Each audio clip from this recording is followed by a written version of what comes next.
जिला परिषद अध्यक्ष बिंदु गुलाब यादव ने सम्मान समारोह का एक सिलसिला को शुरुआत किया, लेकिन इसी बीच में एमएलसी चुनाव भी आ गया।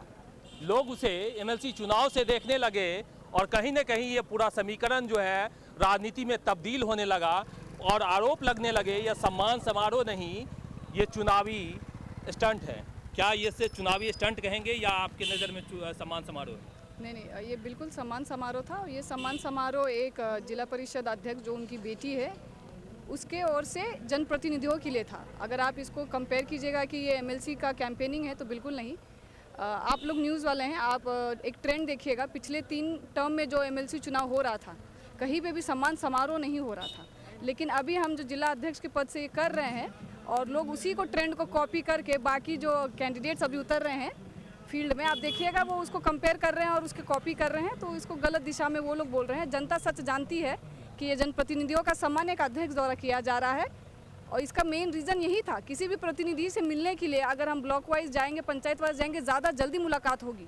पर पर्सन हम जाते तो काफ़ी समय लग जाता। तो यहाँ से हम जनप्रतिनिधियों की जो समस्या है वो जान रहे हैं। और इसके बाद आप देखिएगा, अगर आप इसको बोलिएगा सम्मान समारोह को एक एमएलसी का स्टंट, तो मेरा अप्रैल मंथ के बाद जो मेरा है एजेंडा, हर ब्लॉक वाइज दौरा करना, हर पदाधिकारी से मिलना, वहाँ के स्वास्थ्य विभाग का, शिक्षा का, सड़क का, वो सारा जो है देखना, उसकी पूरा जो बोलते हैं घूम के, अपने ही पैरों से घूम के सड़क पे जाके देखना, निरीक्षण करना कि क्या कमी है और ग्रामीण जो जनता है उनको कितने जल्द से जल्द इन सब से मुक्ति दिला दिया जाए। कितने समस्या आपके सामने आए और क्या क्या लगा इतने दिनों में, आपने क्या क्या सीखा, जनप्रतिनिधियों की किन किन शिकायतों को आपने देखा ध्यान से?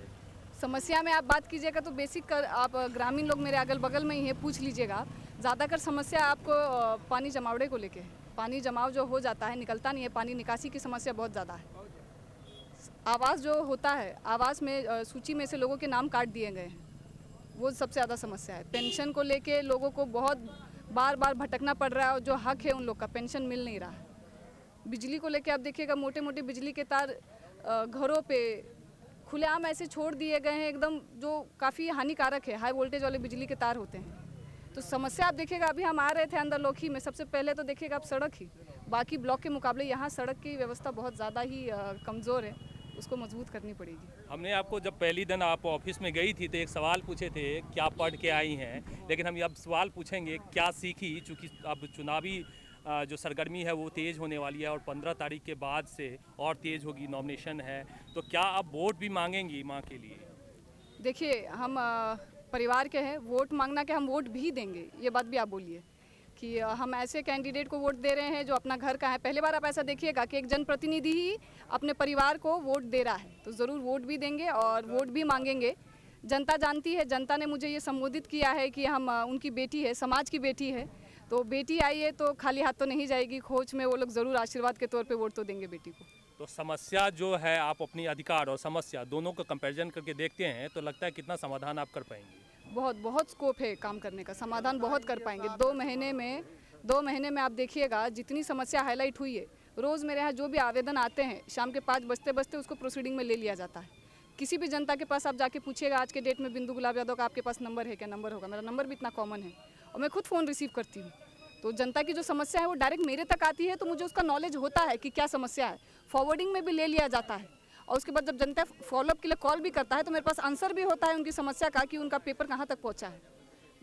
तो आप लगता है कि अब जनता की समस्याओं को काफ़ी ज़्यादा समझने लगी हैं और इसी को ध्यान में रखते हैं चुनाव में इसी को मुद्दा बनाएंगी?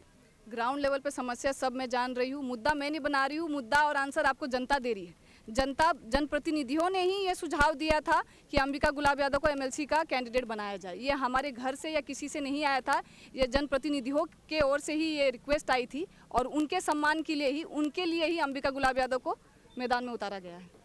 अब चुनावी जो है वो कैंपेनिंग का दौर जो है वो शुरुआत होने वाला है। मान सम्मान की जो बातें थी वो अब यहाँ पे आखिरी चरण में था और आखिरी बार सम्मान समारोह का आयोजन यहाँ पे किया गया है। इसके बाद जो सम्मान समारोह का सिलसिला है लगभग थम सा जाएगा। इसके बाद चुनावी मैदान में आएंगी। देखना होगा कि क्या कुछ सीखी हैं और किन मुद्दों के सहारे जिला परिषद अध्यक्ष चुनावी मैदान में अपनी मां के लिए वोट मांगते हुए नजर आती हैं। मिलते हैं अगले वीडियो में, तब तक के लिए चाहेंगे आपसे हम इजाज़त।